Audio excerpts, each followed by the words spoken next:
Қара шаңырақ әңгіме. Әңгіме авторы Салтанат Есенқұлова. Раушан қаладан ауылға қоныс аударғалы 15 жылдың жүзіне жуықтады. Ондағы бар ойы марқұм күйеуінің көзі болған қара шаңырақты қаңыратып, бос қалдырмау еді. Одан бөлек үлкен келінінің мінезі жайсыздау болды. Күні бойы түйіліп жүретін қабағы, шарт-пұрт түйеден түскендей сөздері кеудеге шаншудай қадалды. Көргенсізге кісілік бір тиын дегендей енесінде біраз жерге апарып тастайтын. Келіннің бір шаңырақта тұрғысы келмегенін байқаған қартына шаңырақтың шайқалуына себепкер болмауға бекініп, ауылдағы қара шаңыраққа осылай оралған еді. Ананың дерті аздай, онсыз да екінші ұлының 2 рет үйленіп ажырасқаны жанына бататын. Ортаншы ұлы Асқардың 2 әйелінен ортада 2 ұл, 3 қызы бар. Ажырасқан соң арада 7 жыл өтсе де, қайта бір басы екеу болмады. Ал Алматыдағы кенже ұлы 30-дан астада үйленбеген сүр бойдақ. Сол баяғы оқу, тәйірі қос-қос диплом, әйел болып жарытама. Айта-айта Алтайды, Жамал апам қартайды дегеннің кебін кешіп, бүгінде анасы мен баласы бұл тақырыпты қозғаудан шаршаған. Үйдегі ұзақ орнаған тыныштықты телефонның ащы үні бұзды. Даусы мидан өтіп кетердей ұзақ шырылдады. Қазір бақа құсап бақылдап не болды түге? Осы үйде жүрсең, телефон түгілі таста қыбыр етпейді. Бір сәт далаға шығып кетсең осы ғой. Әлеу. Алло, амансыз ба апа, мен ғой Ержан. Ержан бысың? Я апа, қалыңыз қалай? Шүкір, аман есен, бәрі өздерің қалайсыңдар? Немерелерім келін қалай? Жұмыстарың жүріп жатыр ма? Барлығы жақсы апа, тек ауа райының салқындығы болмаса. Қарақтарым-ау, амандықтарыңды қабардар етіп тұрсаңдаршы. 2 көзім 4 көз болды ғой. Апа, бізге несіні ренжисі сол баяғы жұмыстар, күйбең тіршілік қой.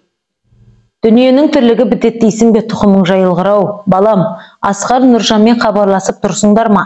Бір ананың, бір әкенің баласысыңдар. Көзімнің тірісінде бір-біріңді іздемесеңдер. Той апа, сол баяғы әңгіме. Қараспанды төндіре бермесеңізші. Айтыңызшы, кімнен безім жатыр? Барлығымыздың 4 көзіміз түгел. Балам-ау, жанымның тыныштығына сендердің амандықтарын керек қой. Ауылға қашан келмексіңдер? Немерелерімді де сағындым, бір искеп мауқымды басайында. Бұйыртса, келініңізде менде еңбек демалысына шыққан кезде ұзақ уақытқа барып қайтамыз. Жақсы апа, бастығымыз келді, жұмысқа кірісуім керек. Мейлі, қайда жүрсеңдерді тәңір қорғасын ботам. Деп әлде қашан үзілген тұтқаны қоя алмай ұзақ отырды. Бұрын Раушанның жаны мұншалықты жалғызтырамайтын ауылдың тіршілігі, одан қалса азаннан кешке дейінгі кітапханадағы жұмысы, осының барлығы қарбаластыққа себеп. Зейнеткерлікке шыққан соң керісінше уақыт бір орнында тоқтап қалғандай. Қолы бос адамның ой-санасы сан-саққа жүгіріп, жаны тыным көрмейтін әдет тапты.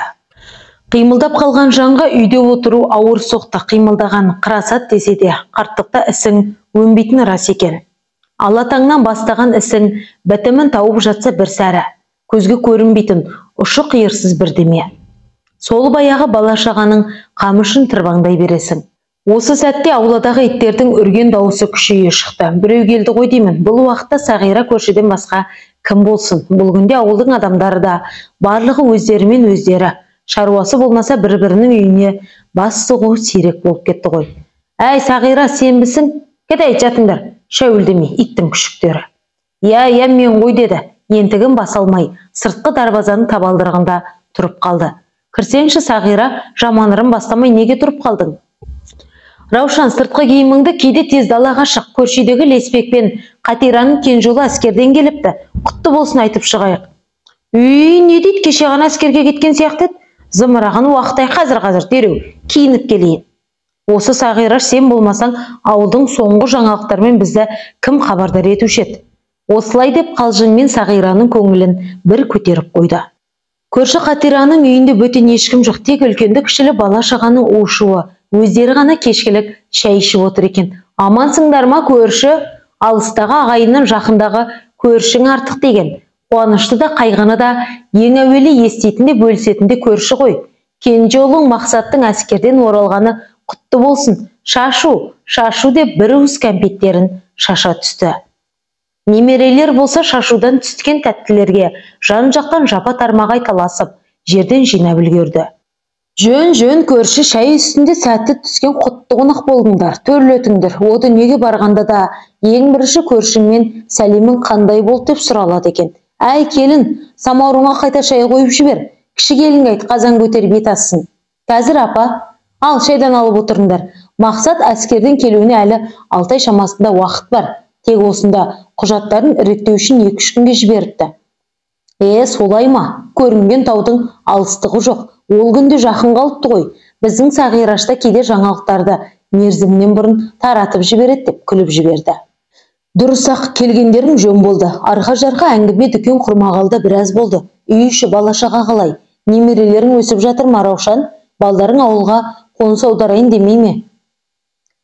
Несін сұрайсың, Қатираш-ау? Көріп отырғандай ұлдарының барлығы қалада. Жүріп жатқан жұмыстары да сонда. Бүгінде айтып қойғамын. Менің ақылымнан гөрі олар әйелдерінің ақылын көбірек тыңдай.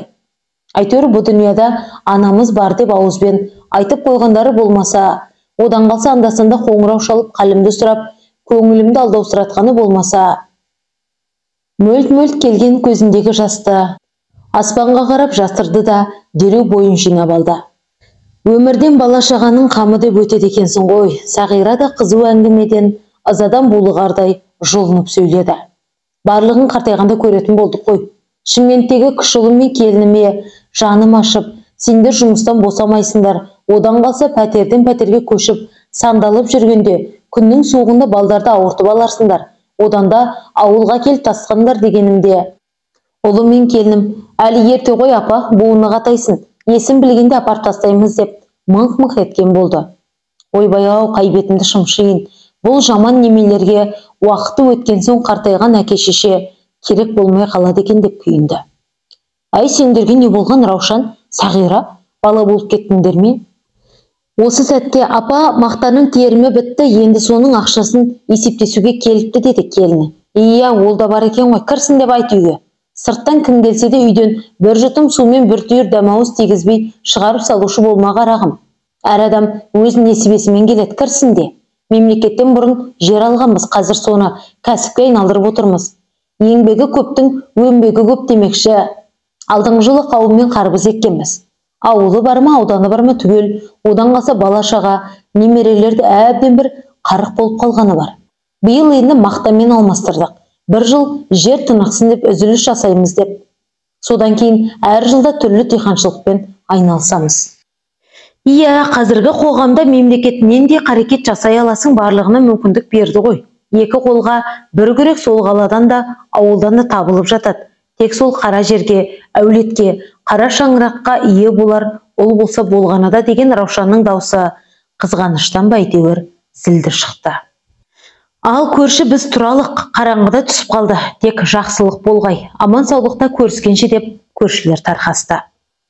Раушан үйге жете салысымен жата қойған жоқ. Күндегі әдетінше терезе алдына кеп жайғасты. Өзін жападан жалғыз сезінді. Көз алдына балаларының бала кездегі мамалап жүретіні, жұмыстан бір сәт кешігіп қалса сарыла күтетіні, дастархан басында аналарынсыз ас батпайтыны, үйдің іші у-шуға толы кездері барлығы көз алдынан кинодай өтіп жатты. Қанша өміріміз қалды дейсің? Бел ортадан асқан соң өлген адам ешбір дүниені арқалап кетпейді. Бұл шаңырақтың әрбір қаланған кірпіші мен қабырғасы көзімнің қарашығындай тымыстық. Шалымыз екеуміздің кірбіңдеп, бейнетпен соққан үйіміз ғой, тек қараусыз жетімсіреп қалмаса екен. Жужық ешқашан кеш емес. Кенже ұлым үйленіп, әлі-ақ осы шаңырақта үбірлі-шүбірлі болар деп, іштей өз-өзімен көбірлеп ұйқыға кеткендей болды. Әдеттегі уақытында емес, бүгін неге сонша төсегіне асықты, ертең оянбасын сезді ме мүмкін.